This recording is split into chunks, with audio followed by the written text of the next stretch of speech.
Corona up, व्यापार ठप। नमस्कार, आप देख रहे हैं खबर फास्ट और मैं हूं कायनात अंसारी। देश और देशवासी इस वक्त कोरोना के प्रकोप से जूझ रहे हैं। बीमारी पर काबू पाने के लिए केंद्र सरकार ने लॉकडाउन का ऐलान किया, जिसके बाद सब कुछ थम सा गया। कल कारखाने, फैक्ट्री, कंपनियां सब कुछ बंद हो गया। बंदी का असर ये हुआ कि देश की अर्थव्यवस्था जो पहले ही नाजुक दौर से गुजर रही थी, वो और भी नाजुक हालत में पहुंच गई। साथ ही वो सेक्टर भी महामारी की चपेट में है जो भारतीय अर्थव्यवस्था की रीढ़ की हड्डी है, यानी हमारा रिटेल सेक्टर, यानी खुदरा व्यापार।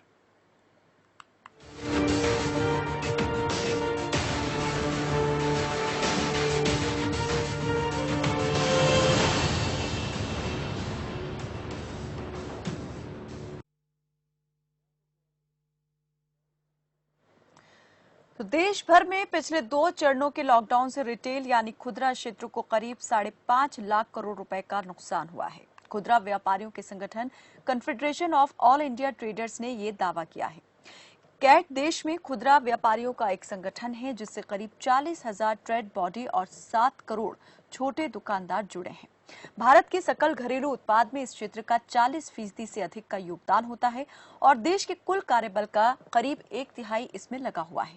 संगठन ने आशंका जताई है कि इन 7 करोड़ व्यापारियों में से 1.5 करोड़ व्यापारियों का शटर अगले महीनों में स्थायी रूप से बंद हो सकता है और इसका प्रभाव उन 75 लाख व्यापारियों पर भी पड़ेगा जो इन 1.5 करोड़ दुकानदारों पर निर्भर हैं, यानी उन व्यापारियों का भी धंधा बंद हो सकता है। Confederation of all India traders ने लॉकडाउन के बीच शराब की दुकानें खोलने का भी विरोध किया। कैट ने कहा कि लॉकडाउन से जो कुछ भी फायदा हुआ है वो इसकी वजह से बर्बाद हो जाएगा। कैट ने कहा कि ये उन कारोबारियों के साथ पूरी तरह से अन्याय भी है जिन्होंने लॉकडाउन का पूरी तरह से पालन करते हुए अपनी दुकानें बंद रखी। संगठन ने प्रधानमंत्री नरेंद्र मोदी और वित्त मंत्री निर्मला सीतारमण से ये मांग की है कि खुदरा व्यापारियों के लिए राहत पैकेज की घोषणा की जाए ताकि उनका अस्तित्व बचा रहे। तो खुदरा व्यापारी इस वक्त संकट के दौर से गुजर रहे हैं और अपने लिए राहत पैकेज की मांग कर रहे हैं। उम्मीद सरकार से लगा रखी है। और आपको ये भी बता दें कि अर्थशास्त्र के नोबेल विजेता अभिजीत बैनर्जी हैं, उन्होंने भी यहाँ पर अपनी एक राय जो है वो सामने रखी है कि इकोनॉमी को कैसे संकट के दौर से बचाया जा सकता है। कुछ सुझाव भी यहाँ पर उन्होंने सामने रखे हैं।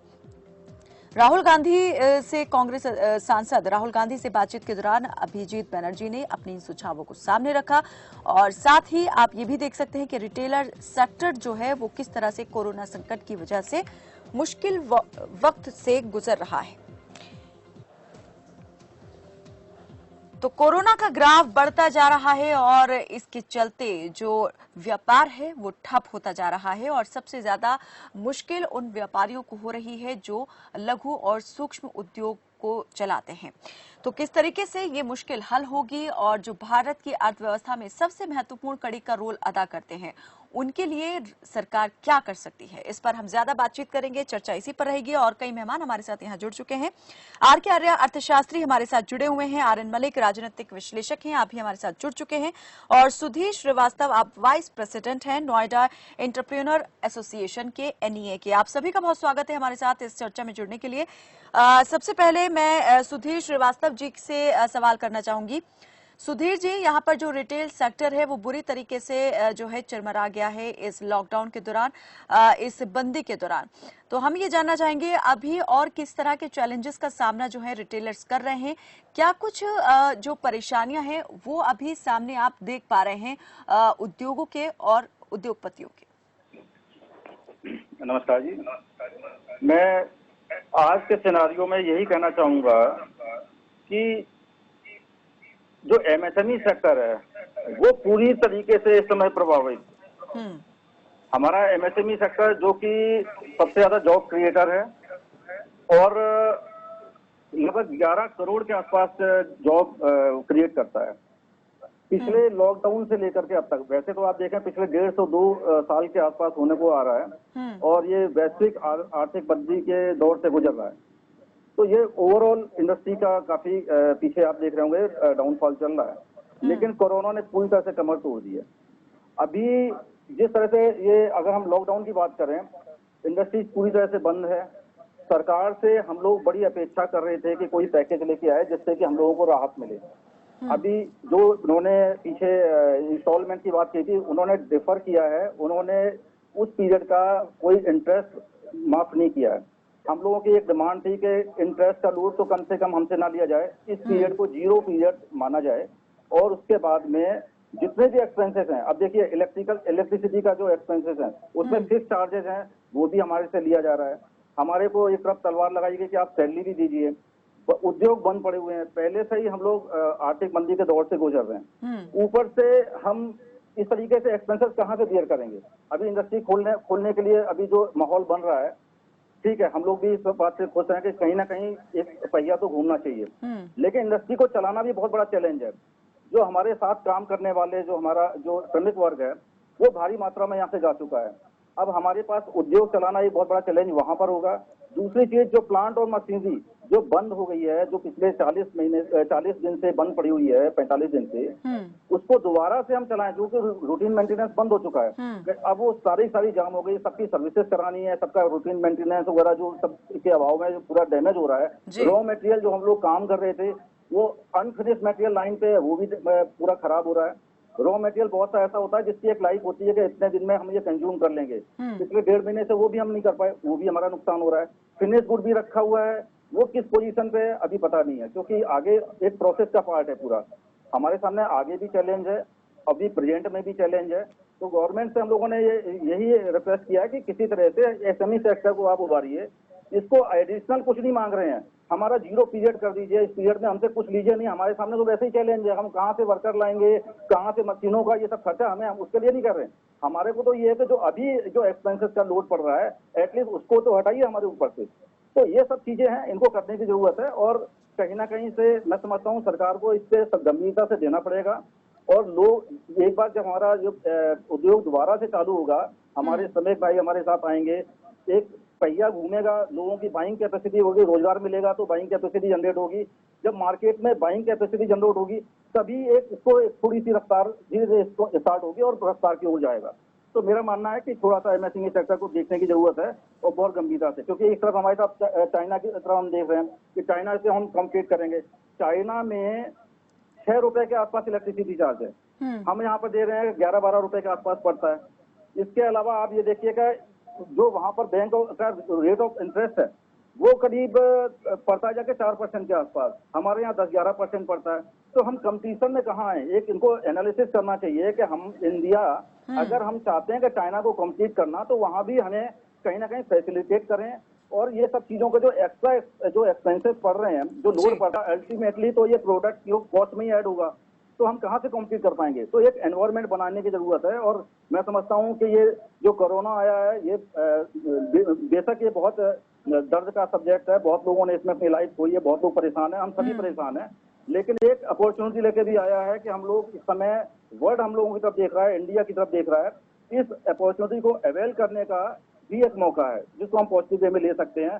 सरकार को देखना है कि हम एमएसएमई सेक्टर को कैसे बचाएं, क्योंकि ये एमएसएमई सेक्टर है जो मार्केट में भी फीड करता है। चाइना को कम्पीट करने के लिए ये एमएसएमई सेक्टर छोटी झालर भी बनाता है, इक्विपमेंट भी बनाता है, इसके साथ साथ बड़ी इंडस्ट्रीज को एक फीडर की तरीके से रॉ मटेरियल भी सप्लाई करता है। तो इसका बहुत इंपॉर्टेंट रोल होता है। मैं रिक्वेस्ट करूंगा अपने गवर्नमेंट से और आपके माध्यम से कि वो इस सेक्टर में जरूर देखें। सुधीर जी, जैसा कि आप नोएडा एंटरप्रेन्योर एसोसिएशन के वाइस प्रेसिडेंट हैं, अगर अकेले नोएडा की या फिर यूपी की हम बात कर लें, तो आप कितने ऐसे सूक्ष्म उद्योगपतियों और लघु उद्योगों को देख रहे हैं कि वो सीधे तौर पर इससे जो है प्रभावित हो रहे हैं? ये जो सब कुछ अभी पिछले 40 से 41 दिन के दौरान यहाँ पर देखा है, कितने सूक्ष्म और लघु उद्योग सीधे इसकी चपेट में आ गए हैं? नुकसान कितना बड़ा आप देख रहे हैं कि हो चुका है, और आगे भी कितना वक्त लग जाएगा सब कुछ जो है सिचुएशन को नॉर्मल होने में?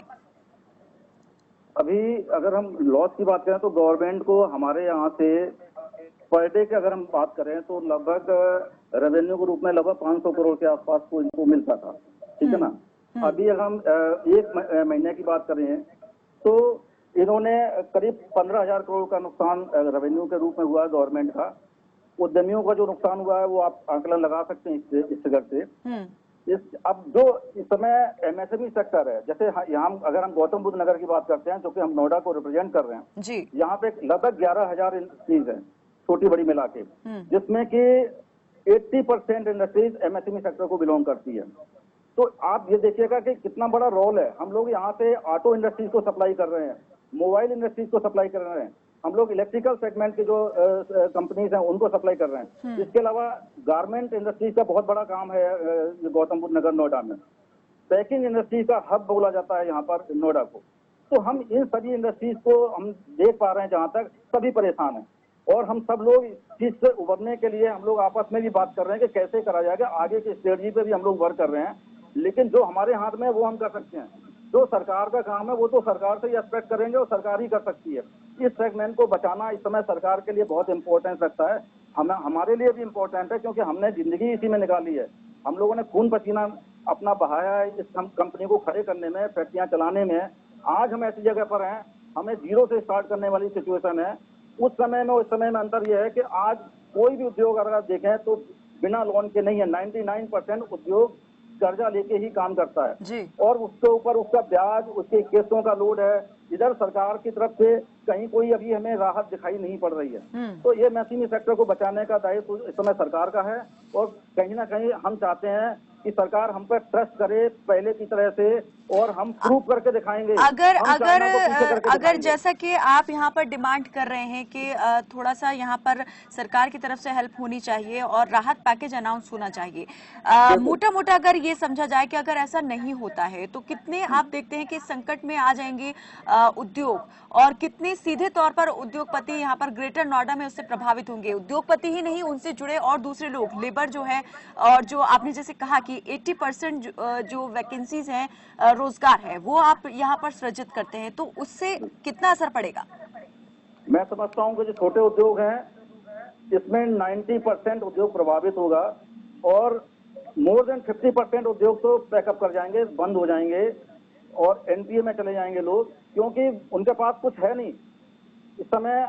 बिल्कुल भी कोई सहारा नहीं है, सारी चैन टूट चुकी है। जितना भी हमारा साइकिल था वो पूरा डैमेज हो चुका है। आगे से पेमेंट कहीं से आ नहीं रही है, पीछे अब आएगी भी तो पीछे जो गवर्नमेंट की ड्यूज हैं वो पूरे पहले क्लियर किए जाएं कि हम रॉ मटेरियल फ्रेश खरीदें, या हमारे जो पहले जिनको देना है, जो हमारे क्रेडिटर्स हैं, उनको पहले हम पे करेंगे। बहुत सारे चैलेंजेस हैं। प्लस प्लांट को चलाने के लिए जो हमारे अभी जो आने वाला लॉस है, जो प्लांट को चलाने में हमारा एक्सपेंसेस होने वाले हैं, और इसके साथ साथ जो रॉ मटेरियल नुकसान हो चुका है, जो हमारा डैमेज हो चुका है, जो स्क्रैप में कन्वर्ट हो चुका है, उसका कितना है अभी आकलन लगाना मुश्किल है, लेकिन बहुत ज्यादा नुकसान हुआ है। इलेक्ट्रॉनिक्स, इलेक्ट्रिकल, इन सब आइटम में आप देखेंगे कॉपर और ब्रास इन सब का यूज होता है।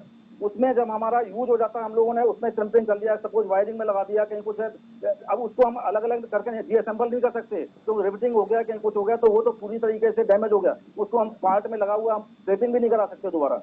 तो इस तरीके से बहुत सारे लॉसेस हैं, एक पार्ट का नहीं कर रहे। अभी मशीन है बंद पड़ी हुई है, उसके अंदर बैरल है, कहीं किसी का कोई जाम हो गया है, कहीं कुछ, तो रूटीन में होता है, ऑल ऑफ सडन ये सब कुछ जी बिल्कुल, मशीनें बंद पड़ी हैं, वर्किंग नहीं है, काम में नहीं है, तो वो जाम होना उनका लाजमी बात है, मेंटेनेंस नहीं हो पा रही है। हाँ जी, गवर्नमेंट के जो एक्शन लिया है मैं उसके साथ हूँ। गवर्नमेंट ने बहुत अच्छा एक्शन लिया है, ये कोरोना की फाइट के लिए बहुत जरूरी था, लेकिन उसके आगे की फाइट के लिए, रिवाइवल के लिए, सर्वाइवल के लिए ये बहुत जरूरी है कि आप कैसे हमें सपोर्ट गवर्नमेंट करे और हम कैसे आगे बढ़ें। सुधीर जी, एक और मैं सवाल यहाँ पर एक बार फिर से जानना चाहूंगी इस बारे में कि क्या राज्य सरकार की ओर से बिल्कुल भी कोई यहाँ पर आप लोगों के लिए रिलैक्सेशन नहीं रखा गया? जैसा आपने बिजली के बिल को यहाँ पर बात की लेकर के, कमर्शियल यूनिट को लेकर के कितना महंगा यहाँ पर बिजली का बिल आपको जो है वो देना पड़ता है। दूसरा, और भी जिस तरह से पैकेज को लेकर के सरकार यहाँ पर अनाउंस कर रही थी, क्या उस तरह से भी कुछ मदद नहीं हुई है? अभी कोई मदद नहीं है मैडम। अभी जो जब सीतारमन जी ने, जो हमारी ऑनरेबल फाइनेंस मिनिस्टर है, उन्होंने जो पीसी किया था, तो उन्होंने बताया था कि 3 EMI का हम आप लोगों को एक डिफर कर रहे हैं। डिफर करना मीन्स कि अब ये 3 महीने का इंटरेस्ट है, आगे या तो अपने आप प्रिंसिपल अमाउंट में ऐड करवा लीजिए या एक साथ पे कर दीजिए। अल्टीमेटली इंस्टॉलमेंट भी उनको देना है और इंटरेस्ट भी देना है। इस पीरियड में हमारे पास कोई काम नहीं है, जीरो वर्किंग रही है, एक पैसे की आमदनी नहीं हुई है, बाकी के सारे एक्सपेंसेस कोई भी हमारे पास कम नहीं हुए हैं, और सैलरी भी हम लोगों ने पूरी दी है। 21 तारीख तक काम किया हम लोगों ने, 31 तक का पूरा सैलरी दे दिया है।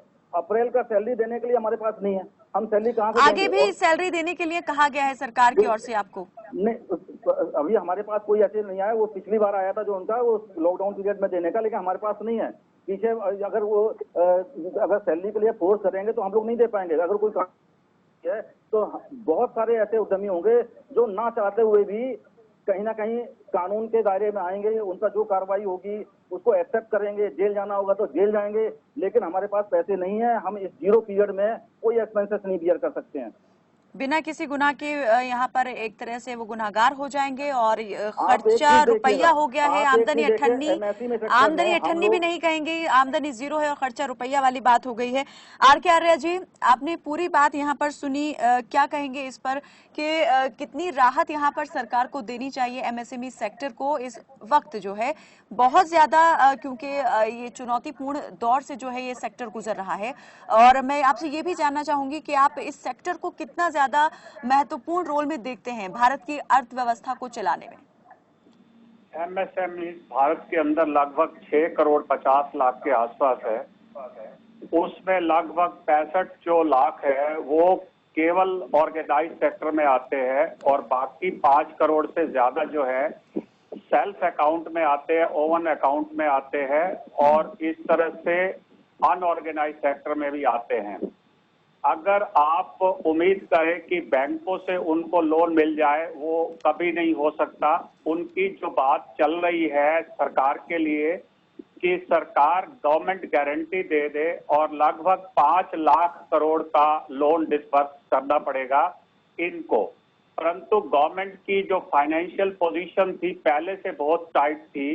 लास्ट टाइम के बजट में गवर्नमेंट के जो घाटा था, घाटे के अलावा जो घाटा था, जो हिडन घाटा था, वो लगभग 2 लाख करोड़ का था क्योंकि जीएसटी में कम कलेक्शन हुई थी।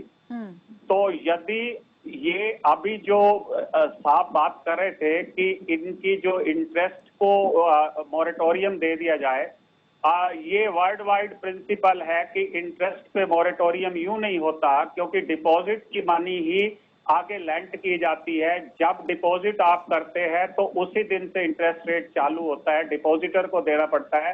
इसीलिए बैंक भी मॉरेटोरियम पीरियड जो है सिर्फ प्रिंसिपल पर 90 डेज का दिया है। अब जो पाइल अप ड्यूज हो गए जो 40 दिन के अंदर, क्योंकि इनकी कैश साइकिल टूट जाने की वजह से जो कैश रिवेन्यू था वो फिनिश हो गया। अब जो पाइल अप हो गई, इन्वेंट्री पाइल अप हो गई, वो इन्होंने एक्सप्रेस कर ही दिया कि मशीन जाम हो गई है और इसके अलावा रॉ मटेरियल की लाइफ भी खत्म हो जाती है। उसकी एक शेल्फ लाइफ होती है, यदि वो चलता रहता है तो ठीक है, अदरवाइज उसमें भी दिक्कत आती है। तो इनको एक फाइनेंसिस का सामना दूसरी तरह से करना पड़ रहा है। और जहां तक अनऑर्गेनाइज सेक्टर की है, उनके लिए बैंक में कोई स्पेस नहीं है जब तक कि गवर्नमेंट अपने हाथ को आगे ना बढ़ाए। वो कैसे बढ़ा सकती है? वो फिस्कल स्टिमुलस कहते हैं उसको। अगर गवर्नमेंट बोरो करती है बैंकों से, लगभग 5 लाख करोड़ के आसपास चाहिए, जिनको ये अगर आप एमएसएमई सभी को अगर आपने सुचारू रूप से चलाना है। परंतु गवर्नमेंट अगर 5 लाख करोड़ का स्टिमुलस लेती है तो डेफिनेटली उसके अंदर जो इन्फ्लेशन है वो आगे की तरफ दौड़ जाएगा, क्योंकि ये रिवेन्यू एक्सपेंडिचर में जाएगा। क्योंकि कैपिटल एक्सपेंडिचर अगर होता है तो वो इन्फ्लेशन नहीं करता। अगर फिस्कल स्टिमुलस होता है, लूज मनी फेंकी जाती है, तो इन्फ्लेशन बढ़ता है। परंतु आरबीआई ने पहले से इन्फ्लेशन को 4% से भी कम मानकर 4.40 पर इंटरेस्ट रेट फिक्स किया हुआ है। इसीलिए गवर्नमेंट ने रोका हुआ है कि फिस्कल स्टिमुलस नहीं देगी। अब सवाल ये है कि गवर्नमेंट क्या इनके लिए बॉन्ड से पैसा रेज कर सकती है?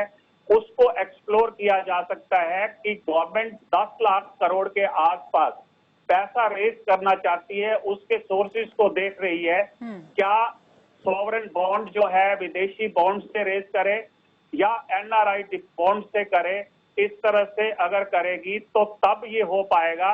तो इसीलिए 20-21 दिन से जो प्राइम मिनिस्टर और फाइनेंस मिनिस्टर के बीच में वार्तालाप चल रहा है, उसमें असमंजस की स्थिति है कि यदि लूज स्टिमुलस आपने दिया तो इन्फ्लेशन बढ़ जाएगा, क्योंकि सप्लाई साइड अभी भी वीक रहेगी।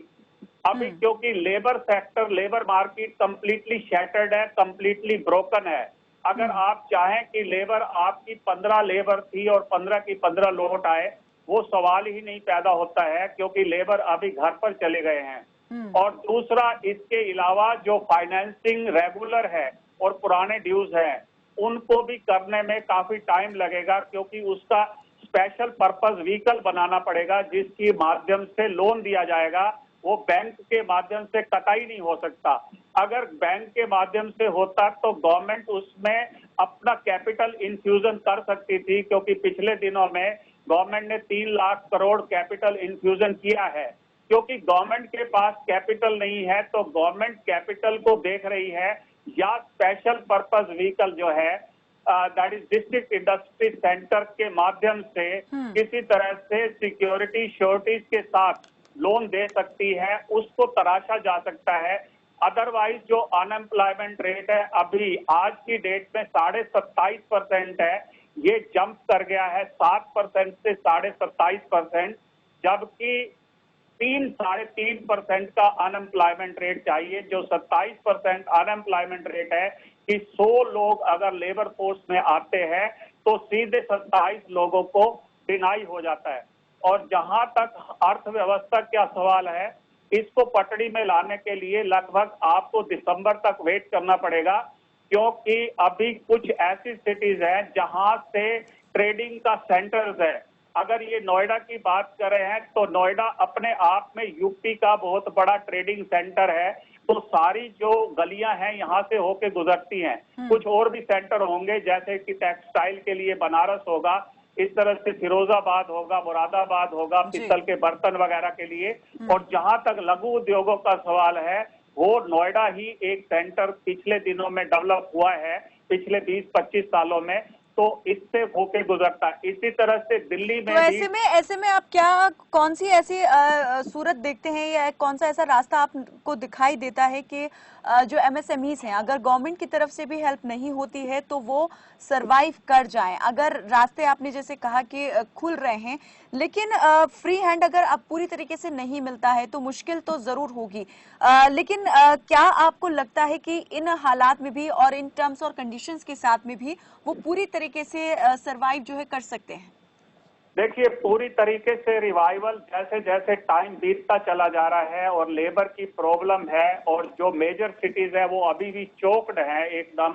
इंदौर भी एक इंडस्ट्रियल सिटी है, अहमदाबाद भी एक इंडस्ट्रियल सिटी है, सूरत भी एक इंडस्ट्रियल सिटी है, जयपुर भी एक इंडस्ट्रियल सिटी है। सिटी का मतलब क्या है कि सारे रूट यहीं से होके जाते हैं, सारा रॉ मटेरियल और ट्रेडिंग के सेंटर, स्टॉकिस्ट सारे जो है राजधानियों में रहते हैं। इसलिए यहाँ पर जब तक क्लियरेंस नहीं होगी तब तक भी वैसे भी ग्रोथ नहीं होने के चांसेस। और गवर्नमेंट जो है सप्लाई को कंट्रोल करने की कोशिश कर रही है, क्योंकि यदि गवर्नमेंट ने डिमांड की साइड पे स्टिमुलस दिया तो डेफिनेटली इन्फ्लेशन बहुत बढ़ जाएगा। इसीलिए सप्लाई को कंट्रोल करना भी आवश्यक हो रहा है गवर्नमेंट के लिए। जी, आर.एन. मलिक भी हमारे साथ बने हुए हैं, राजनीतिक विश्लेषक हैं। मलिक जी, आपने दोनों ही बातें यहाँ पर दोनों पक्षों की सुनी। अर्थशास्त्री आर.के. आर्य ने जो कुछ कहा और सुधीर श्रीवास्तव जो वाइस प्रेसिडेंट हैं एनईए के, उनकी बात भी आपने सुनी। क्या लगता है यहाँ पर कि क्या गवर्नमेंट के लिए भी जो है ये इस वक्त दुविधा की घड़ी उसके सामने आकर खड़ी हो गई है, और एमएसएमई सेक्टर जो पहले ही मुश्किलों से गुजर रहा है, क्या वो गवर्नमेंट की तरफ से अगर हेल्प नहीं होती है, क्या उसके सामने आप कोई रास्ता देखते हैं निकल जाने का इस मुश्किल दौर से? देखिए, कार्ल मार्क्स ने 1870 में एक बात कही थी, that even a child knows that if the country ceases for few weeks not years the whole country perishes. ये बात आजकल बिल्कुल लागू है भारत देश के ऊपर। ये खाली ऐसा इस सेक्टर नहीं, सारे सेक्टर का बुरा हाल है। सभी सेक्टर ये कहते हैं हमें राहत का पैकेज मिले, ये मिले, वो मिले। अब सरकार के पास एक लिमिटेड अमाउंट ऑफ मनी है, अब वो किस किस को देंगे, ये मुश्किल तो है ही। लेकिन ये जो देश इस दौर से गुजर रहा है, ये सिर्फ इसके लिए सरकार ही जिम्मेवार है। उन्होंने एक ऐसी बड़ी गलती कर दी, उसकी वजह हम सब सफर कर रहे हैं। अब देखा आपने, ये देखा होगा कि कल air India 14,000 passenger stranded Indians को लेके आएगी देश में। लेकिन उसमें अब की बार एक बड़ा अच्छा काम किया, शर्त लगा दी कि जो भी आएंगे उनको 14 दिन क्वारंटाइन सेंटर में रहना पड़ेगा। मीनिंग देर बाय अगर जिनको कोरोना है तो उनको वहीं से आइसोलेट किया जाएगा, वो आगे नहीं फैला पाएंगे। अगर ये चीज सरकार पहले कर देती तो आज देश में एक भी कोरोना का केस नहीं होता। कोरोना इंडिया में नहीं था, कोरोना चाइना में था, और इंडिया में चाइना से कोरोना नहीं आया। ये कोरोना आया, ये जो इंग्लैंड से, यूरोप से, यूएसए से आए उन हिंदुस्तानी एक एक दिन में 20-20 हजार आए, और उन्होंने खाली एक थर्मल स्क्रीनिंग करके भेज दिया कि घर में जाके अपने आइसोलेट करना। वो किसी ने किया नहीं। और थर्मल स्क्रीनिंग में भी जिनके बुखार था, जिन पैसेंजर्स को, उन्होंने पहले पैरासीटामोल ले ली और वो थर्मल स्क्रीनिंग में क्लियर हो गए। अगर उस वक्त जो चीज अब कर रही है कि जो विदेश से आएगा एक खास अमाउंट में, कि भाई पहले हम 2000 आएंगे, फिर 3000 आएंगे, ऐसे एक 2-2 हजार रोजाना लेते हैं, उनको क्वारंटाइन सेंटर में भेज देते 14 दिन के लिए, तो आज देश को ये तकलीफ उठानी नहीं पड़ती। मलिक जी, सरकार यहाँ पर अब दूसरी बात, धीरे धीरे चीजों को शुरू करने की और भी बढ़ रही है। जैसे ऑरेंज और ग्रीन जोन के अंदर उद्योगों को शुरू करने की बात यहाँ पर गवर्नमेंट ने की है। हालांकि लिमिटेड उनके लेबर के साथ में वो शुरू होंगे, तो इसमें आपको कितनी संभावनाएं नजर आ रही हैं कि मुश्किलें जो है वो कम होंगी? अब ये देखिए, आप दिल्ली का केस लीजिए। दिल्ली में एक बहुत बड़ा व्यापार केंद्र है, इसमें कोई दो राय नहीं। अब दिल्ली मान लो सारी दुकान को, पहली बात तो केजरीवाल जी ठीक कह रहे हैं कि भी सारी दिल्ली को आप रेड जोन मत डिक्लेयर कीजिए। जो कंटेनमेंट सेक्टर, जो हॉट स्पॉट्स हैं, उनको आप कंटेन कीजिए, उनको सील कर दीजिए, सब कुछ कर दिए। और सारी दिल्ली को क्यों फांसी देते हो? लेटर से कि सारी दिल्ली से लॉकडाउन बिल्कुल उठ जाता है, इवन देन दुकानें खुल जाएंगी, लेकिन ग्राहक तो नहीं होंगे ना। मेट्रो नहीं चल रही, जो गुड़गांव से ग्राहक आने थे वो दिल्ली नहीं आ सकते, जो नोएडा से ग्राहक आने थे वो नोएडा से नहीं, जो बहादुरगंज से आने तो बहादुरगंज से नहीं आ रहे, वो बेचारे दुकानदार दुकान खोल के बैठ जाएंगे, और लोकल आदमी थोड़ी बहुत चीजें खरीद ले जाएंगे। असली बात तो ये है कि कितना जल्दी से जल्दी, ये बात ठीक है इनकी भाई साहब की, कि कम से कम, जैसे अब इनके बिजली के बिल है, कम से कम अब इनका कोई व्यापार का काम सब ठप है, तो क्यों कमर्शियल रेट लगा जाए? अगर बिजली बिल्कुल खत्म नहीं, तो फिर वो मिनिमम चार्जेस दे रहे होंगे बिजली के बिल में, मिनिमम चार्जेस क्यों दिए जाए? कम से कम आप पैकेज नहीं दे सकते, कम से कम रेट ऑफ इंटरेस्ट तो लोअर किसी न किसी फॉर्म में कर ही सकते हो। ये एसएमएस के मामले में सारे सबका एक बुरा हाल है। अब ये भी ठीक कह रहे हैं, मानो सारा लॉकडाउन खत्म हो जाए, लेबर वापस बिहार चलेगी और जाने लग रही है, अब वो एक दिन में तो वापस आएगी नहीं। तो ये जो पटरी है ना, ये ठीक कह रहे हैं आर्या साहब, ये दिसंबर से पहले नहीं आएगी, और सबको मिलके हाथ बटाना पड़ेगा। इस ढंग से देखो, कहते हैं कि ऐसी लात मारो कि वो आदमी बर्दाश्त कर ले। अब वो चोरी करनी पड़ेगी, और कोरोना के ऊपर भी सरकार को अपनी स्ट्रेटजी बदलनी पड़ेगी। ये जो रेड जोन है उसमें भी with in the red zone कुछ खास एरिया को आइसोलेट कीजिए, और बाकी आप सारी एक्टिविटी होने दीजिए।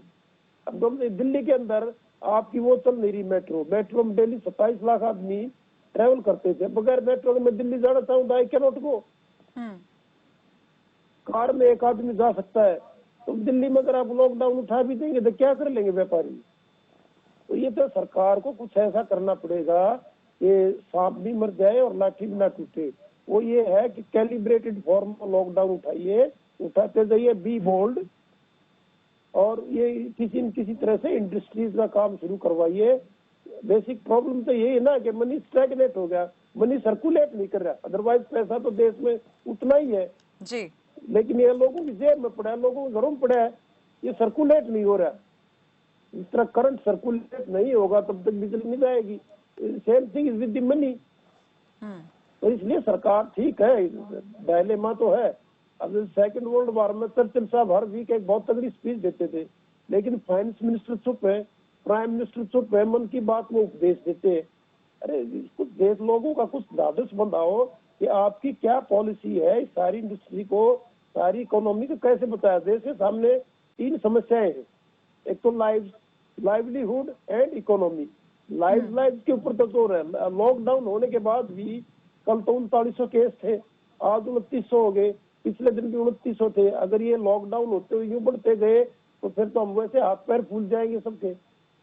तो इसलिए सरकार को बड़ी मुशक्कत करनी पड़ेगी। एक तो कोरोना को कंट्रोल कीजिए ज्यादा से ज्यादा, और ज्यादा से ज्यादा लॉकडाउन उठाइए और इकोनॉमिक एक्टिविटीज को शुरू करवाइए।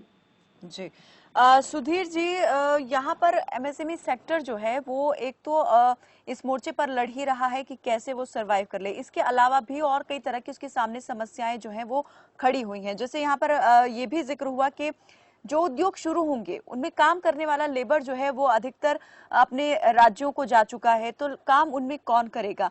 तो यहाँ जो शर्तें एक तरीके से लेबर को लेकर के भी लगा दी गई हैं कि जो कंटेनमेंट जोन से आ रहे हैं या रेड जोन से लेबर आ रहे हैं वो जो एनसीआर के लोग हैं वो वहीं पर रहेंगे और नोएडा में प्रवेश नहीं कर सकते हैं। तो ये सारी चीजें जो हैं ये भी कितनी ज्यादा रुकावट डाल रही हैं आपके जो चीजें नॉर्मल हो सकती हैं उनको नॉर्मल होने में। बिल्कुल। अभी क्या है, जिस तरह से ये इन्होंने इंडस्ट्री चालू करने के लिए एक बताया है कि एक रास्ता दिया है कि ठीक है आप अपना डिक्लेरेशन दीजिए और उसके बाद में कि हाँ हम कोविड-19 को फॉलो करेंगे। कुछ उन्होंने फॉर्मेलिटीज बढ़ा दी हैं। जैसे अभी क्या है, जब हमारी फैक्ट्री बंद हुई थी तो कोरोना वायरस का जो इम्पैक्ट था उसकी वजह से बंद की गई थी जी। अभी क्या है, यहाँ पे जब सरकार को दोबारा खोलने के लिए बोल रहे हैं तो वो पूरे कुंडली मांग रही है कि आपका किस समय वो अलॉटमेंट में हुआ था, फंक्शनल कब हुआ था, उसका फायर का एनओसी लाओ, आपका पोल्यूशन का एनओसी लाओ। ये टाइम नहीं है इस समय। आप अथॉरिटी हैं, आप उसको आगे भी कर सकते हैं। इस समय हमारे पास चैलेंज है कि इंडस्ट्री को चलाया जाए। उसको चलाने के लिए कोरोना से रिलेटेड जो गाइडलाइन एमएचए ने बोली है उसको फुलफिल करने के लिए आप कंपनी वालों को बोलें और उसको कंपनी वाला बाध्य है उसको फुलफिल करने के लिए। अगर उसका कोई उस रेगुलेशन को नहीं मानता है तो जो उस लॉ के अंदर जो भी कार्रवाई होती है उस पर होनी चाहिए। लेकिन अब बाकी फॉर्मेलिटीज को ऐड करने से कहीं ना कहीं पे आपको फिर दोबारा से नए सिरे से कई लोगों ने 20-25 साल पहले अलॉटमेंट हुई है, उनका नेचर ऑफ वर्क थोड़ा चेंज हो गया। उन्होंने पहले प्लास्टिक मोल्डिंग का काम था, धीरे धीरे उसमें पैकिंग चालू कर दी, पता चला वो पैकिंग का जो एड ऑन किया था वो मेन काम हो गया, मोल्डिंग का पहले तो वो प्लास्टिक का कम हो गया। ऐसे बहुत सारे इश्यूज आएंगे जिसकी वजह से फैक्ट्री चलाना मुश्किल हो जाएगी। तो इस समय इन चीजों को ना छेड़कर ये बात का काम है। अब रही बात इसकी कि जो लेबर की बात आपने बताई है, लेबर यहाँ से बहुत ह्यूज क्वांटिटी में बहुत नंबर्स में जा चुके हैं यहाँ से। अब जो है आसपास उसमें क्या है, जरूरी नहीं है कि नोएडा में ही सारी लेबर हो। बहुत से स्टाफ के लोग बहुत से ऐसे भी हैं जो नेबर जो हमारे सिटीज हैं, सपोज दिल्ली में भी हैं, फरीदाबाद में भी हैं, वहां से भी आते जाते हैं। अब बॉर्डर सील है, पास का क्या प्रोविजन है कोई पता नहीं है, क्योंकि गवर्नमेंट के आपस में भी कोई सामंजस्य नहीं है। इनको एक छोटी सी एजेंसी बनानी चाहिए, तीनों गवर्नमेंट बैठ जाएं कि भाई जो एम्प्लॉइज हैं बाहर से आ रहे हैं, कोई किसी का मैनेजर बाहर से आ रहा है, आप ये बोल रहे हैं जीएसटी आपको इस डेट में जमा करनी है, डेट आपने 5 तारीख डाल दी है, किसी का अकाउंटेंट फरीदाबाद में रहता है, वहां बॉर्डर सील है, वो कैसे आएगा यहाँ पे। चीजों को प्रैक्टिकल समझने की जरूरत है और उसके लिए गवर्नमेंट जो भी काम कर रही है उसमें कम से कम इंडस्ट्रीज की जो एसोसिएशन हैं, जो वहाँ के जो लोग हैं उनको शामिल करे, कोई पॉलिसी बना के कि भाई चलो ठीक है आप भी बैठिए, आपकी क्या समस्याएं बताइए, उनको टेबल पे रखें, नेबर स्टेट से बात करें कि भाई आपके पास ये हमारे जो आएंगे उनको हम पास कैसे देंगे, और आपके जो लोग होंगे यहाँ नोएडा से दिल्ली जाएंगे उनको हम पास कैसे देंगे। एक उसका रास्ता बनाएं।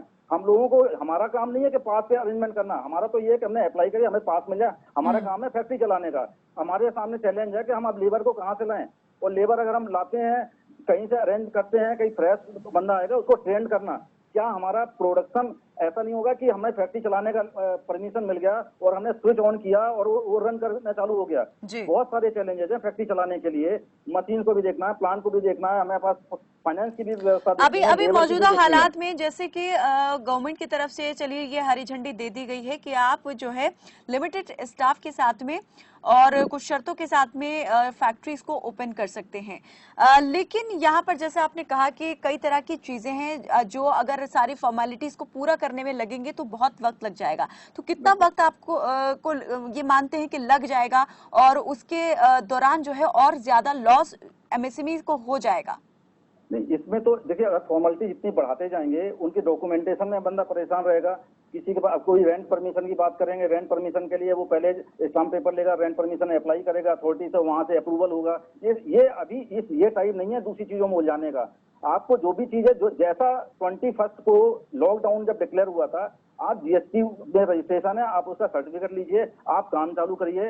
एक बार हमारा ट्रैक पे आ जाए हम लोग, उसके बाद में जो भी फॉर्मेलिटीज हैं आप लेते रहिए, वो उसके लिए मना नहीं है। इंडस्ट्री चला रहे हैं, जिनके पास भी सब कुछ होगा उनके पास, लेकिन जो नहीं भी, अगर किसी के पास कोई सपोज आज किसी के पास पोल्यूशन का अगर अपडेट नहीं है, या फायर के एनओसी में कहीं कोई डिफिकल्टी है, या अप्लाई करा हुआ वहां से नहीं आया, तो वो तो बैठा रह जाएगा, क्योंकि डिपार्टमेंट से बाकी सब जगह पे उतना फ्रिक्वेंटली काम नहीं हो पा रहा है, आप भी समझ रहे हैं। और जहां तक 33% के मेन पावर को लेके काम करने की बात है, फॉर द टाइम बीइंग तो चल जाएगा, लेकिन ये लॉन्ग टर्म में नहीं चल पाएगा। ये तो ये 10-15 दिन के लिए समझ में आता है कि चलो स्टार्ट करना है, ठीक है, एक्सेप्ट कर रहे हैं, लेकिन प्रोसेस, हर एक प्रोडक्शन लाइन का एक प्रोसेस होता है, उसमें जब प्रोसेस के अकॉर्डिंग प्रोडक्शन निकलता है, ऐसा नहीं हो सकता कि जंप करके 2 ऑपरेशन करने के बाद में फिर वो बंदा घूम के आएगा। कन्वेयर पे काम हो रहा है, ऑपरेशन सेट है, वो सारा कुछ वो इंफ्रास्ट्रक्चर में कैसे चेंज करेगा। तो फॉर द टाइम बीइंग तो ये ठीक है, लेकिन इनको ये पूरी मेन पावर को अलाउ करना पड़ेगा फ्यूचर में। और हम लोगों के पास ये जो चैलेंज है, जो यहाँ पे गेट पास का, यहाँ पे एंट्री करने का, इन सब चीजों को सरकार को सोचना पड़ेगा और सोचना चाहिए। मैं समझता हूँ कि इस समय हम उनकी तरफ देख रहे हैं कि वो हमारे को हेल्प करें, हमें सिर्फ ये करें, हमारी पीठ पे हाथ रखें और बोले कि आप फैक्ट्री चलाइए, क्या डिफिकल्टी है हम सॉल्व करेंगे, ना कि ये कि हम उनके पीछे भाग रहे हैं कि सर हमारे यहाँ पास कैसे बनेगा, हम यहाँ पे हम क्या क्या सोचेंगे। हमारे पास तो वैसे ही चैलेंज है, अभी फैक्ट्री खोलने का चैलेंज है, फैक्ट्री खोलने के बाद में क्रेडिटर को पेमेंट देना है, हमारे पास कुछ भी पैसा बचा नहीं है हाथ में, हम क्या क्या करेंगे, उस सबको रिजॉल्व करना, उन सोल्यूशन निकालना गवर्नमेंट का काम है। हमारे हाथ में जो है हम कर रहे हैं बेस्ट, वो करेंगे। आर के आर्या जी, अभी जैसा आपने पूरी बात यहाँ पर सुधीर श्रीवास्तव जी की सुनी, उसे सुन करके अगर एक लफ्ज में बोलूं तो कह सकते हैं कि सरकार और प्रशासन जो है एक जेलर जैसा यहाँ पर बिहेव जो है वो कर रहा है, और गार्जियन की भूमिका में जहां पर उसे होना चाहिए था वहां पर वो लेनदारी तो उसे अपनी याद है, लेकिन वो देनदारी कितना यहाँ पर कर सकता है उसको पूरी तरीके से उसने अनदेखा कर दिया है। देखिए, इनकी बात अपने हिसाब से ठीक है, परंतु फैक्ट्री एक्ट के अंदर ये जो सारी डॉक्यूमेंटेशन है ये होनी बड़ी जरूरी है, और जो रेंट की डीड है उसको भी होना बड़ा जरूरी है, क्योंकि कल को कोई ऐसी बात होती है तो किसके ऊपर जिम्मेवारी फिक्स होगी।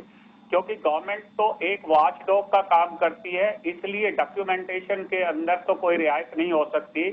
और जहां तक इनकी बात रही कि फरीदाबाद से और इधर आसपास के एरिया से इनको लेबर मिल सकती है, यदि वो यूपी के ईस्टर्न यूपी में चले गए हैं, या बिहार वाले बिहार चले गए हैं, या मध्य प्रदेश वाले मध्य प्रदेश चले गए हैं, तो नेबरहुड से इनको मिल सकती है। अभी हाल ही में आपने परसों ही देखा था कि फरीदाबाद और बहादुरगढ़ और झज्जर और सोनीपत ये एरिया क्विकली ऑरेंज में चले गए, ग्रीन से ऑरेंज में चले गए, और फरीदाबाद तो रेड में ही आ गया, क्योंकि दिल्ली से लोग जो है इन्फेक्ट होकर उधर गए थे। तो सवाल क्या है, सवाल ये है कि अभी तक 10 लाख टेस्टिंग हुई है।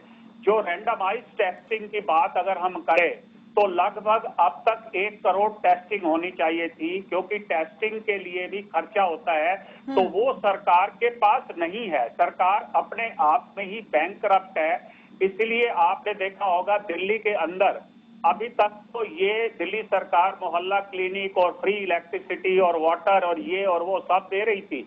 अभी आज देखेंगे कि 7 रुपए 10 पैसे जो है पेट्रोल के डीजल के प्राइसेस, और 1 रुपया 70 पैसे, क्योंकि पैसा जो है इधर उधर पहले खर्चा कर दिया है और रिवेन्यू को कंट्रोल नहीं किया है। अब जो रिवेन्यू कमिटेड है, अर्निंग नहीं है, तो बिल्कुल हाबड़ धाबड़ में उसको रेट बढ़ाकर करने की कोशिश कर रहे हैं। तो ये जो एडहॉकिज्म है, ये सेंटर और स्टेट की जो इक्वेशंस थी वो 2014 से खराब हुई है।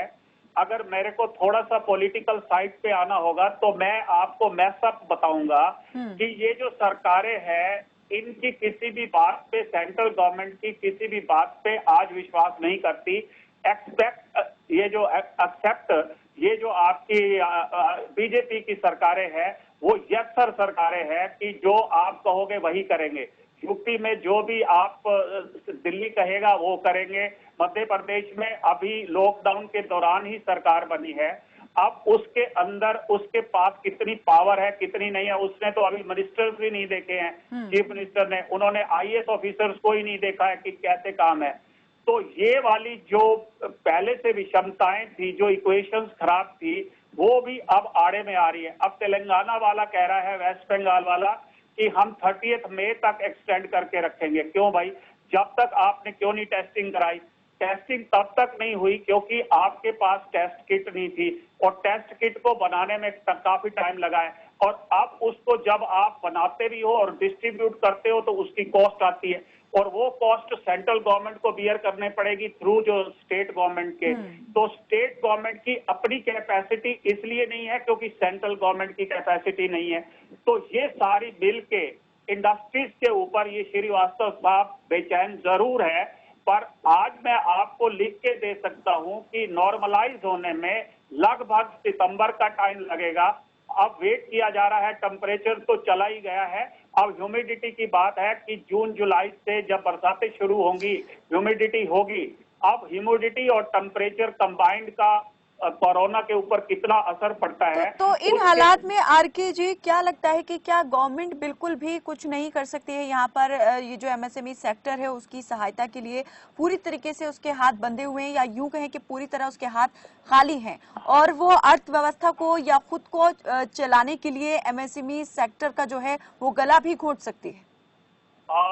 देखिए, जो अनऑर्गेनाइज सेक्टर में थे पहले भी जीएसटी में उन्होंने कोऑपरेट नहीं किया, क्योंकि जब जीएसटी इंप्लीमेंट किया तो लगभग 2.5 करोड़ के आसपास जो एजेंसीज थी, एंटरप्रेन्योरशिप थी, वो जीएसटी के दायरे में आने की कोशिश भी करे तो वो नहीं आ पा रहे थे, क्योंकि ना तो उनके पास जीएसटी नंबर है, वो वैसे भी छिपे छिपे करे, और जो इनका जीएसटी में कंट्रीब्यूशन भी नहीं है, और प्रॉफिट टैक्स जिसे कॉर्पोरेट टैक्स कहते हैं या इनकम टैक्स कह लीजिए, क्योंकि एंटरप्राइजेस के ऊपर लगता है प्रॉफिट टैक्स, और जो इंडिविजुअल के ऊपर लगता है इनकम टैक्स, और कॉर्पोरेट के ऊपर लगता है कॉर्पोरेट टैक्स। ये सब बटे हुए हैं। तो क्योंकि इंडिविजुअल की होती है या पार्टनरशिप की होती है, कोई भी एंटरप्राइज हो, तो वो प्रॉफिट टैक्स देते हैं, प्रॉफिट में से अपना हिस्सा देते हैं इनकम टैक्स के माफिक। जब कंट्रीब्यूट ही नहीं कर रहे थे इनकम टैक्स के अंदर, और एंटरप्रेन्योर जो है, मैं एज एन इकोनॉमिस्ट इस बात से भी सहमत हूं कि जब आप प्रॉफिट खा रहे हैं और लेबर को पूरा आप निचोड़ रहे थे, आप लेबर को कितना पे कर रहे हैं, किसी को 100, किसी को 150, अगर न्यूनतम आय देखे तो लगभग 500 रुपए के आसपास है। जब लेबर की यही स्थिति थी तभी तो ये माइग्रेंट वर्कर आप देख रहे हैं कि कैंपों में आपने उनको पटक दिया, और 100-100, 200-200, 400-400 किलोमीटर तक वो पैदल गए हैं। तो इसीलिए जब आपको मौका था जीएसटी के दौरान में आपको ऑर्गेनाइज करने का, आपको फॉर्मल सेक्टर में स्लिप करने का, आपने किया था, तो गवर्नमेंट अब कहां से करे? आपकी मशीन की क्वालिटी ठीक नहीं है, आप कोलेटरल नहीं दे सकते, आप ईएसआई में कंट्रीब्यूट नहीं करते, आप प्रोविडेंट फंड में कंट्रीब्यूट नहीं करते। अगर प्रोविडेंट फंड में कंट्रीब्यूट किया होता और सही प्रॉफिट का टैक्स दिया होता तो खाली जो 11 करोड़ की लेबर है सिर्फ उसको ही निचोड़ के एक एंटरप्रेन्योर अगर प्रॉफिट बना रहा है तो लेकिन आरके जी इस बात को भी तो नजरअंदाज नहीं किया जा सकता कि ये सेक्टर जो है एक बड़े स्तर पर एम्प्लॉयमेंट जो है वो भी जनरेट करता है, कई लोग यहाँ पर इनसे जुड़े हुए हैं, और अगर यहाँ पर ये लोग नुकसान में जाते हैं तो सीधे तौर पर नुकसान उन लोगों को भी होगा जो लेबर क्लास है। नहीं, वही तो मैं बात कह ही रहा हूँ, क्योंकि माइग्रेंट वर्कर जो 11 करोड़ एमएसएमई वर्कर है और 7 करोड़ जो है माइग्रेंट वर्कर है, टोटल 11 करोड़ एमएसएमई में काम करते हैं। जो तो स्किल्ड वर्कर है, जो 65 लाख जो एंटरप्राइजेज है जिनके पास स्किल्ड वर्कर है, उनको तो न्यूनतम आय से कम मिल ही नहीं सकती, क्योंकि उनका प्रोविडेंट फंड कट के चलता है और उनका लेबर कमिश्नर चेक करता है, उनके सारे हालात चेक होते हैं। और जहां पर आप चोरी छिपे काम करते हैं, अभी पिछले हाल ही में आपने देखा होगा कि पीरागढ़ी और खिड़की डोला और इधर उधर 4 जगह पर मजदूर जो है झुलस गए, वहां पर आग लग गई, पहले नरेला में लग गई। तो ये ही अनऑर्गेनाइज सेक्टर है। आप लेबर के ऊपर जुल्म करते हैं तो अब कैसे उसको हो सकता है? जब टाइम था 2017 में जीएसटी का, आपको उसको फॉर्मल सेक्टर में लेके जाना चाहिए था, आपको जीएसटी नंबर लेना चाहिए था, आपको जीएसटी देना चाहिए था।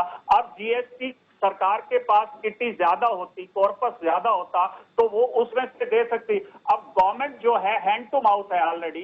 पहले से मैंने कहा कि बजट से 2 लाख करोड़ तो एक्स्ट्रा ही कहीं से उठा रही है, बैंकों से तो 7.5 लाख करोड़ उठा ही रही है। 2 लाख करोड़ कभी तो अपने पब्लिक सेक्टर से उठा रही है, कभी एलआईसी से उठा रही है। तो गवर्नमेंट की पोजीशन ही खराब है रिवेन्यू की। तो इस तरह से मेरी ये सुझाव है, मैंने काफी पेपर लिखे हैं कि जो एमएसएमई सेक्टर है उसको हर तरह से ऑर्गेनाइज होना पड़ेगा, लेबर को स्किल्ड होना पड़ेगा, लेबर को माइग्रेट नहीं करना चाहिए, बिहार के बिहार में रहे, उड़ीसा के उड़ीसा में रहे, वेस्ट बंगाल के वेस्ट बंगाल में रहे, इधर उधर ना जाए। तो उसके लिए गवर्नमेंट ने क्या किया है कि इंफ्रास्ट्रक्चर डेवलपमेंट, जो नेशनल इंफ्रास्ट्रक्चर पाइपलाइन है, इस साल लेकिन में क्या इतनी जल्दी 17 लाख इंफ्रास्ट्रक्चर को लेकर 17 काम किया जा सकता है राज्य सरकारें? क्योंकि अगर मजदूर कहीं से दूसरी जगह पर जाता है अपने गृह राज्य को छोड़कर, तो उसका रीजन यही होता है कि जहां वो रह रहा है वहां पर वो सब चीजें उसको नहीं मिल पा रही हैं, ना वहां पर उद्योग होते हैं, ना ही कोई दूसरा कमाई का साधन होता है। शायद यही वजह होती है कि वो मेट्रो सिटीज का या बड़े शहरों का रुख करते हैं। क्योंकि आप देखें, मैंने अभी एक पेपर इंटरनेशनली छापा है जिसके अंदर आप देखेंगे कि सबसे बॉटम पे पॉवर्टी लाइन में 38% पर आता है Bihar. Bihar is a BIMARU state. उसके बाद आता है मध्य प्रदेश, उसके बाद आता है राजस्थान, उसके बाद उत्तर प्रदेश, उसके बाद उड़ीसा, उसके बाद वेस्ट बंगाल और एंड में आता है छत्तीसगढ़। क्योंकि छत्तीसगढ़ माइनिंग एरिया है तो इसलिए वहां पर थोड़ी सी कम दिक्कत है और वहां पर राशन वगैरह की सप्लाई भी ठीक है। परंतु जहां पर ना तो एग्रीकल्चर स्ट्रांग है, ना इंडस्ट्री स्ट्रांग है, जहां पर प्रोटेस्ट ज्यादा है, पॉलिटिक्स ज्यादा होती है, इकोनॉमिक्स कम होती है, वो ये सारी की सारी स्टेट्स है, वो अब सारी स्टेट्स जो है कोऑपरेट नहीं कर रही है। और कई स्टेट्स तो ये कह रही है कि कर्नाटका ये कह रहे हैं कि हम माइग्रेंट वर्कर को नहीं लेंगे। वो लगभग 80,000 90,000 वर्कर हैं जो कि वो मना कर रहे हैं, ना तो उनके पास स्क्रीनिंग की फैसिलिटीज है, ना क्वारंटाइन की फैसिलिटीज है। तो आपने ये सही सवाल पूछा कि ये जो स्टेट्स है, रफली 7 से 8 स्टेट जो है जिनकी पर कैपिटा इनकम लो है, जिनका स्टेट डोमेस्टिक प्रोडक्ट लो है, जब वो लो होता है तो वर्कर्स जो है माइग्रेंट बन जाते हैं, वो वेजिस की तलाश में चले जाते हैं। वेजिस उनको जितनी मिलती है उतनी खाने के लिए भी नहीं होती, इंफीरियर खाना है, इंफीरियर रहना है, इन्हीं फैक्ट्रीज के बाहर ही वो सोते हैं। बॉम्बे के अंदर 50% लेबर तो बाहर ही सोती है जी। तो इसके लिए कौन जिम्मेवार है? तो हम पिछले 35-40 साल से सरकार को ये कह रहे हैं कि आप जो है ग्रोथ सेंटर्स जो है मत बनाइए। इसके लिए शायद अब राज्य सरकारों को ही काम करने की जरूरत है, अपने राज्य में ही उनको इस तरह का इंफ्रास्ट्रक्चर अब डेवलप करने की जरूरत है कि जो वहां के नेटिव्स हैं वो उन्हें कहीं दूसरी जगह जाने की जरूरत ना पड़े। मलिक जी, क्या आप कहना चाहेंगे? इस पूरे चर्चा को आपने सुना, क्या लगता है कि सरकार जो है अभी कितना ज्यादा हेल्पफुल हो सकती है, कितना ज्यादा यहाँ कैपेबल दिखाई दे रही है? क्या राज्य सरकारों को आप मानते हैं कि इस मामले में आगे आना चाहिए और हेल्प जो है वो करनी चाहिए? मैं लंबा लेक्चर नहीं दूंगा आर्या साहब की तरह। मैं श्रीवास्तव साहब ने जो बात की वो बिल्कुल सही पिक्चर इन्होंने ड्रॉ की है। और मैं यही कह रहा हूँ, ये नहीं सभी दुखी है। जैसे 3 व्हीलर चलाने वाले थे सब घर बैठे हैं, रिक्शा चलाने वाले थे वो घर बैठे हैं, किसी को देख लो सबका बुरा हाल है। अब बात ये है कि इन चक्रों में ना पड़े किसने किसको निचोड़ा है। ये श्रीवास्तव भी ठीक करे, अगर ये इकोनॉमी बैठ ही ना, असल में तो बैठ ही गई है, अगर ये बैठ गई परमानेंटली फिर इस देश का हो जाएगा सत्यानाश। इसलिए और इकोनॉमी कैसे खड़ी होगी? इसी तरह से इंडस्ट्री को चलाओ बाय हुक और बाय क्रुक। इनकी दिक्कतों को सुनिए, ये फार्म भरना वो फार्म भरना, ये बाद में 1-2 महीने ये सुचारू रूप से चल जाए ना, फिर भरवा लेना इनसे फार्म। अब जैसे मानेसर है, मानेसर में कहते फैक्ट्री चलाओ, अरे उनके जितने भी मालिक है, जितने जीएम है, सब दिल्ली रहते हैं। दिल्ली गुड़गांव की बॉर्डर को बिल्कुल सील कर दी और ये ना कहता कि हमारे जितने ये कोरोना केस है ये सब दिल्ली से आ रहे, लेकिन वो आने वाले तो सब्जी मंडियों से है। ये तो जीएम और ये फैक्ट्री चलाने में वो थोड़ा लेते हैं। अब वो बॉर्डर सील होगी और सारे बंदे दिल्ली बैठे हैं, वो फैक्ट्री कैसे चलेगी? Immediate need is by hook और बाय क्रुक, इंडस्ट्री को और व्यापार को चलाइए, इनकी दिक्कतों को सुनिए। जितना पैसा ठीक आई है, सरकार के पास पैसा कम है क्योंकि जीएसटी कलेक्शन हुई नहीं, उसके तो कई कारण उन चक्रों में ना पड़े। अब जी सुधीर जी जल्दी से मैं चाहूंगी आप जरा इस सवाल का जवाब दे दें कि सेंटेंस को होगा सप्लाई तो शुरू करेंगे ही आप, लेकिन क्या लगता है कि अगर डिमांड कम रही तो इसका भी सीधा असर जो है वो इस सेक्टर पर पड़ने वाला है? जो अभी जो हमारे अर्थशास्त्री जी हैं उन्होंने बोला कि ये ऑर्गेनाइज होना चाहिए, बिल्कुल होना चाहिए। और मैं आपको ये बता दूं कि नोएडा के अंदर जो इंडस्ट्रीज चल रही है वो पूरी तरह से सिस्टमेटिक है। यहाँ का अलॉटमेंट होता है, ये एक वेल ऑर्गेनाइज्ड इंडस्ट्रियल एरिया है। यहाँ पर हम लोग जो फैक्ट्री चला रहे हैं उसका अभी लीज सुधीर रेंट जी देते हैं जल्दी हम, से, मेरे पास है ना? वक्त बहुत कम बचा हाँ, है, जल्दी और से। जहाँ तक अभी आपका क्वेश्चन था कि ये आगे चलाने के लिए फैक्ट्री कि हम इसको चलाएंगे तो स्पीड कैसे पकड़ेगी, यही आपका क्वेश्चन है। स्पीड पकड़ने में तो टाइम लगेगा, जो अभी आपने बताया कि वो दिसंबर तक जाएगा, सितंबर अक्टूबर नवंबर तक, तो ये टाइम तो लगेगा। ओवरऑल देखें तो जब तक की रिक्वायरमेंट पैदा नहीं होगी, लोगों की बाइंग कैपेसिटी पैदा नहीं होगी, तब तक ये कुछ होने वाला नहीं है। और उसके लिए यही रास्ता है कि किसी तरह से इंडस्ट्री चले, लोग एक पहिया घूमे आर्थिक, और उसमें जो हमारे पास जो मजदूर काम कर रहे हैं, जो स्टाफ काम कर रहा है, बिल्कुल, उनके और पास इसके लिए पैसा जरूरी जाए हो जाता है कि और वो- सरकार को ही आगे बढ़ के कुछ कदम उठाना होगा और बिल्कुल। लोगों के हाथ में जो है पैसा देना ही होगा, बिल्कुल, ताकि बिल्कुल। बाइंग कैपेसिटी उनकी बढ़े और एमएसएमईज बिल्कुल। के पास भी वो कहीं पैसा जो है वो घूम करके या। पहुंचे और वो भी मजबूत हो। बिल्कुल, बहुत बिल्कुल। शुक्रिया आप सभी मेहमानों का हमारे साथ इस चर्चा में जुड़ने के लिए। तो भारतीय अर्थव्यवस्था पहले से ही मंदी के दौर से गुजर रही थी, लेकिन कोरोना ने भारत के रिटेल व्यापार को बुरी तरह से प्रभावित किया है। ऐसे में ये सेक्टर सरकार से अपने लिए राहत पैकेज मांग रहा है, क्योंकि एक तरफ छोटे व्यापारियों को वेतन, किराया और अन्य मासिक खर्चों का भुगतान करना पड़ रहा है, तो दूसरी तरफ सख्त सोशल डिस्टेंसिंग मापदंडों के साथ व्यापार को सामान्य स्थिति में आने की राह में रोड़े से कम नजर नहीं आ रहा है। ऐसे में खुदरा व्यापारी खुद को और अर्थव्यवस्था को मजबूत करने के लिए केंद्र से उम्मीद भरी नजरों से देख रहे हैं। केंद्र सरकार उस उम्मीद पर कितनी खरी उतरती है, ये देखने वाली बात होगी। फिलहाल मेरे साथ बस इतना ही। आप देखते रहिए खबर फास्ट। नमस्कार।